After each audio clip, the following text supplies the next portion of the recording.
दोस्तों, निखिल नाम का एक लड़का होता है जो 10वीं क्लास का स्टूडेंट रहता है। आज उसके फोन पर कई बार घंटी बज रही होती है। जब वह फोन उठाता है तो उसकी महिला टीचर होती है। वह फोन पर कहने लगती है कि अगले 10 मिनट में वो निखिल के पास पहुंच रही है। दरअसल वह महिला टीचर निखिल को पढ़ाने के लिए आ रही है। अब दोस्तों, निखिल अपनी किताबें लेकर बैठ जाता है और ठीक 10 मिनट बाद उसकी महिला टीचर उसके घर पर पहुंच जाती है। उस महिला टीचर को आज निखिल का घर कुछ सन्नाटा सा लग रहा था। अब वह महिला टीचर निखिल से पूछता है कि क्या बात है कि तुम्हारा घर आज इतना सन्नाटा, इतना शांत लग रहा है। इसके बाद वह जो निखिल होता है उस महिला टीचर से कहता है कि उसके मामा की तबीयत खराब हो गई है, इसीलिए उसके मम्मी पापा दोनों मामा को देखने अस्पताल गए हैं। अब दोस्तों, जब महिला टीचर ये बात सुनती है तो अंदर से काफी खुश हो जाती है। वह खुशी के मारे उछलने लगती हैं, अपनी जगह से उठकर निखिल के पास आ जाती है और उसके बाद वह महिला टीचर निखिल के साथ कुछ अश्लील हरकतें करने लगती है। उस महिला टीचर के हरकतों से निखिल काफी उत्तेजित हो जाता है और कुछ देर बाद उन दोनों के बीच शारीरिक संबंध स्थापित हो जाती है। अब दोस्तों, महिला टीचर और जो निखिल होता है एक दूसरे के साथ संबंध बनाते हैं और इसके बाद जब निखिल थक जाता है, महिला टीचर संतुष्ट हो जाती है, तो महिला टीचर निखिल के घर से निकलकर वापस अपने घर चली जाती है। अब दोस्तों, आगे जो सिलसिला है कुछ ऐसा ही चलता रहता है।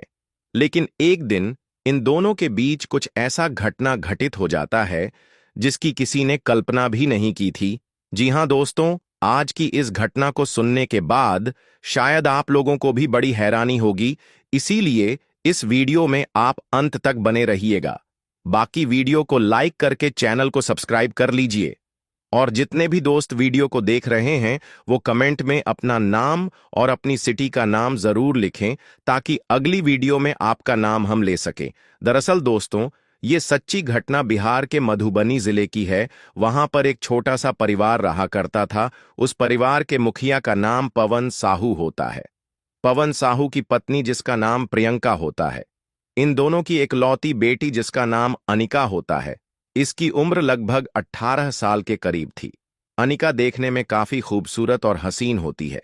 अब जो पवन साहू होते हैं वह अपनी बेटी को पढ़ा लिखाकर एक टीचर बनाना चाहते थे, इसीलिए उसकी आगे की पढ़ाई को पूरी करवाते हैं। अनिका 12वीं के बाद आगे पढ़ने के लिए वह शहर निकल जाती है। दोस्तों, शहर जाकर काफी मन लगाकर अपनी पढ़ाई कर रही होती है। लेकिन जिस कॉलेज में वह पढ़ाई कर रही होती है उसी कॉलेज में एक लड़का होता है जिसका नाम शोभित होता है। अब उसकी जो दोस्ती है वह शोभित से हो जाती है। अब यह दोनों एक दूसरे को समय दिया करते थे। यह दोस्ती कैसे प्यार में बदल जाती है इन दोनों को पता ही नहीं चलती है। अब दोस्तों, आगे इन दोनों के बीच संबंध भी बनना शुरू हो जाते हैं। अब इधर अनिका जो होती है वह शोभित के प्यार में कुछ इस कदर पागल हो जाती है, उसकी दीवानी हो जाती है कि वो बार बार शोभित से कहने लगती है कि वह अपने घर वालों से बात करें। लेकिन दोस्तों, इधर जो शोभित होता है वह सिर्फ अनिका के साथ टाइम पास कर रहा होता है, उसके जिस्म के साथ वह खेल रहा होता है। अब इधर अनिका जो होती है वह बार बार शोभित पर दबाव डालने लगती है। दोस्तों, इस तरीके से लगभग 6 महीने का समय गुजर जाता है। अब एक दिन अचानक से अनिका की तबीयत खराब हो जाती है, उसे उल्टियां आने लगती है। अब जैसे ही वह हॉस्पिटल जाती है और अपना चेकअप करवाती है तो उसे पता चलता है कि दरअसल वह प्रेग्नेंट हो चुकी है। अब यह बात तो सबसे पहले अनिका जाकर शोभित से बताती है। शोभित जैसे ही यह बात सुनता है तो वह दंग रह जाता है। अब जो शोभित होता है वह अनिका से अपना पीछा छुड़ाने लगता है। दोस्तों, अब आए दिन जो शोभित होता है वह अनिका का फोन भी नहीं उठाता है। अब अनिका बेहद ही परेशान हो जाती है। दोस्तों, अब अनिका कई अस्पताल जाती है, अपना बच्चा हटाना चाहती है, लेकिन कोई भी डॉक्टर तैयार नहीं होता है। फिर अनिका जो है मजबूरन अपने घर वालों से सारी आपबीती बताती है। पहले तो वो अपनी मां से यह सारी बात बताती है। अब जैसे ही अपनी मां प्रियंका को सारी बात अनिका बताती है, अब प्रियंका भी काफी परेशान हो जाती है। वह भी अपने पति यानी कि पवन साहू के पास इन सारी बात को रखती है। अब पवन साहू जो होते हैं वह भी काफी परेशान हो जाते हैं। वह अपनी बेटी पर आग बबूला हो जाते हैं। वह अनिका को 2-4 थप्पड़ जड़ देते हैं और उससे कहने लगते हैं कि हमने तुम पर कितना आशा रखा था कि तुम बड़ी होकर आगे चलकर एक अच्छी शिक्षा ग्रहण करोगी, एक अच्छी मुकाम को हासिल करोगी, लेकिन तुमने तो मेरी नाक कटवा कर रख दी। दोस्तों, उसके बाद अनिका जो होती है वह अपने आप पर पछतावा करती है। वह अपने आप को काफी शर्मिंदा महसूस करती है। लेकिन दोस्तों, अब अनिका कर भी क्या सकती थी। अब अनिका के पास तो कोई ऑप्शन रहता नहीं है। लेकिन दोस्तों, उसके बाद जो पवन साहू होते हैं वह अपने करीबी दोस्त से बात करते हैं और उसके जो दोस्त रहता है उसका एक डॉक्टर से पहचान होती है। तो फिर उसके बाद अनिका का जो बच्चा है वह हटाया जाता है। इसके बाद फिर से वह अपना पढ़ाई पर ध्यान देने लगती है। इस तरीके से दोस्तों समय गुजर रहा होता है। अब सन 2017 में अनिका अपनी मेहनत से एक सरकारी स्कूल की टीचर बन जाती है। अब दोस्तों, वह बिहार के मधुबनी से सीधे बिहार का एक हॉट जिला दरभंगा, जहां पर वह पोस्टेड हो जाती है। अब वहां पर वह सरकारी स्कूल में बच्चों को पढ़ाया करती थी। तभी उसकी मुलाकात एक 16 साल का लड़का होता है जिसका नाम निखिल होता है। निखिल से होती है। दोस्तों, निखिल भी पढ़ने में काफी तेज लड़का होता है। अब जैसे ही अनिका की मुलाकात उस निखिल से होती है तो इन दोनों की अच्छी बातचीत होने लगती है। दोस्तों, यह दोनों स्टूडेंट और टीचर के रिश्ते में आगे एक दूसरे से बात करते रहते हैं। लेकिन कहीं ना कहीं जो निखिल होता है वह अनिका मैडम को देखकर उस पर मोहित हो जाता है, उस पर फिदा हो जाता है। अब वह अनिका मैडम पर डोरे डालने लगता है। पहले तो अनिका निखिल की बातों पर गौर नहीं करती है, उसके इशारों पर वह ध्यान नहीं देती है।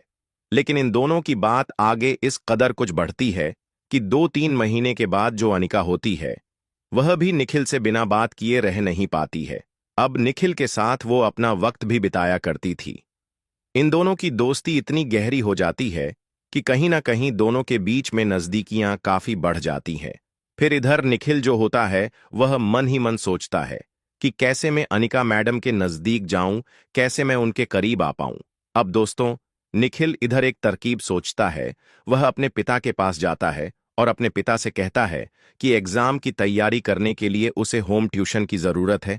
अभी अभी उसकी स्कूल में नई नई टीचर आई है अनिका मैडम, जो कि काफी तेज तर्रार टीचर हैं। अगर वह उससे ट्यूशन पढ़ता है तो उसकी जो परीक्षा की तैयारी है वह बिल्कुल सही रहेगी। अब दोस्तों, जैसे ही निखिल के पिता निखिल के मुंह से ये बात सुनते हैं तो बेहद खुश हो जाते हैं कि उसका बेटा खुद पढ़ने के लिए होम ट्यूशन चाहता है। अब निखिल के पिता अनिका मैडम को बुलावा भिजवाते हैं। अनिका मैडम निखिल के घर पर आती है। उसके बाद निखिल के पिता उससे रिक्वेस्ट करते हैं। उसके बाद दोस्तों, अनिका मैडम निखिल को पढ़ाना शुरू कर देती है। अब निखिल अपने घर पर अनिका मैडम को रोज पाकर बेहद खुश रहता है। अब वह तरकीब फिर से निकालने लगता है कि मैं कैसे अनिका मैडम से अपने प्यार का इजहार करूं, मैं कैसे उसके साथ कुछ अटखेलियां करूं, उसके साथ छेड़छाड़ करूं। दोस्तों, इस तरीके से कुछ हफ्ते का समय गुजर जाता है। अब एक दिन की बात है, उनके घर पर एक फोन आता है। जब उसके पिता फोन उठाते हैं तो पता चलता है कि निखिल के जो मामा हैं वह बीमार पड़ जाते हैं, वह अस्पताल में एडमिट रहते हैं। अब उसके माता पिता यह बात सुनते हैं तो निखिल के मामा से मिलने के लिए अस्पताल चले जाते हैं। अब इधर निखिल जो होता है वह सोचता है कि यही सही मौका है, मैं मैडम के साथ कुछ कर सकता हूं, अपनी इच्छाओं को पूरा कर सकता हूं। तभी निखिल उस अनिका मैडम को फोन लगाता है। उधर अनिका मैडम स्कूल में बच्चों को पढ़ा रही होती है। दोस्तों, उसके बाद निखिल अनिका मैडम से कहता है कि आप मेरे घर पर चले आइए। दरअसल मेरे घर पर अभी कोई नहीं है। उधर जो अनिका मैडम होती है वह भी स्कूल के प्रिंसिपल से बात करती है। वह कहती हैं कि मेरे घर पर कुछ इमरजेंसी काम आ गया है, मुझे अभी छुट्टी चाहिए। दोस्तों, उस स्कूल का जो प्रिंसिपल होता है वह भी मैडम को छोड़ देता है, जिसके बाद अनिका मैडम अपनी स्कूटी से सीधे निखिल के घर पर पहुंच जाती है। अब इधर निखिल अनिका मैडम का इंतजार कर रहा होता है। अब जैसे ही निखिल अनिका मैडम को देखता है तो झट से अनिका मैडम को कमरे के अंदर ले लेता है और फिर कमरे को अंदर से लॉक कर देता है और तुरंत ही अनिका मैडम को अपनी बाहों में भर लेता है। उसके बाद यह दोनों एक दूसरे के इतने करीब आ जाते हैं कि एक दूसरे के साथ छेड़छाड़ करने लगते हैं, अश्लील हरकतें करने लगते हैं। फिर अनिका मैडम अपने और निखिल के सारे कपड़े उतार देती है। अब निखिल अनिका मैडम के साथ संबंध बनाने लगता है। वह इतनी जोरदार तरीके से संबंध बनाता है कि अनिका मैडम की हालत खराब कर देता है। इन दोनों की सिसकारियां पूरे रूम में गूंज रही थीं। अनिका को आज वह चरम सुख मिल रहा था जो उसे बरसों से नहीं मिला था। इन दोनों के बीच में लगभग 2 घंटे तक यही सिलसिला चलता है। उसके बाद अनिका मैडम इसके घर से निकलती है और अपने घर पहुंच जाती है। अब दोस्तों, जब जब इन दोनों को मौका मिला करता था, यह दोनों एक दूसरे के साथ संबंध बनाया करते थे, लेकिन जो निखिल होता है उसके घर पर उसके माता पिता अक्सर रहा करते थे, इसीलिए निखिल फिर से एक तरकीब निकालता है। अब वह पास की एक होटल का कमरा बुक करवा लेता था और वहां पर अनिका मैडम को बुलाकर अपनी प्यास को बुझाया करता था। इस तरीके से दोस्तों समय गुजर रहा होता है। अब दोस्तों एक दिन उस होटल का जो मालिक होता है उसे पता चलता है ये हमारे गांव के जो रवि है उसका लड़का है। अब दोस्तों उस होटल का जो मालिक होता है वह रवि को फोन करके इस बात की जानकारी देता है। अब उसके पिता रवि जो होते हैं निखिल और अनिका मैडम के उस होटल में पहुंचने का इंतजार करने लगते हैं। दोस्तों अब 2 से 3 दिन बाद ही जो निखिल होता है वह अनिका मैडम को लेकर उस होटल के कमरे में पहुंच जाता है और उसके साथ फिर से वही सब काम करने लगता है। तभी होटल का मालिक निखिल के पिता रवि को फोन कर देता है। अब तुरंत ही निखिल के पिता रवि वहां पर पहुंच जाते हैं और उस कमरे का दरवाजा खटखटाने लगते हैं। और जैसे ही निखिल दरवाजा खोलता है तो उसके पसीने छूटने लगते हैं। अब उसके पिता जो रवि होते हैं वह निखिल को 2-4 थप्पड़ जड़ देते हैं, उस पर गुस्सा करते हैं, उसको डांटने लगते हैं। इधर जो अनिका मैडम होती है उसे भी वह धमकी देने लगते हैं कि तुम जो इस तरह का काम कर रही हो कहीं ना कहीं तुम इस जिले में भी रहने के लायक नहीं रहोगी।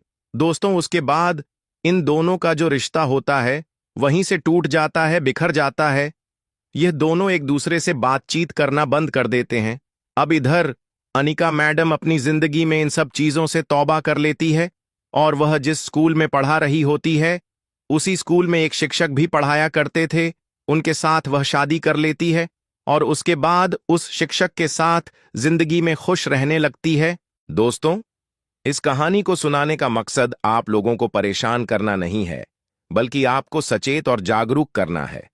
दोस्तों मिलेंगे फिर एक नई वीडियो में। आप अपना और अपनों का ख्याल रखें।